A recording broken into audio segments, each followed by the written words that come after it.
আমি আছি গোপালগঞ্জ কোটালীপাড়া।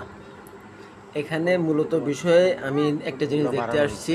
এখানে নাকি একটা ঈদগাহ মাঠ নিজে নিজে উঠেছে। এই সেই ঈদগাহ মাঠ। আপনাদেরকে আমি বাম পাশটা একটু ঘুরে দেখাচ্ছি। এই যে বাম পাশের এই ইমাম সাহেবের জায়গা থেকে শুরু করে ওই যে ওই ছেলেটা দাঁড়িয়ে আছে ওই পর্যন্ত এটা আপনি আপনি উঠেছে।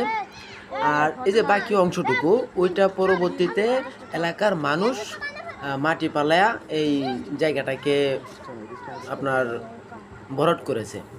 এটা হলো 3 গ্রামের একটা ঈদগাহ মাঠ। এখানের পরিবেশটা খুবই ভালো। এই যে এখানে বাচ্চারা ঘুরতে আসে, এই খেলাধুলা করতে আসে। এই যে বাম পাশে দেখেন, আর এই যে দেখেন কি সুন্দরভাবে বাচ্চাটা খেলাধুলা করতেছে। খুবই সুন্দর এদের খেলা, অসাধারণ। আর আরেকটা বিষয় হলো আমি এখানে একটা খোঁজ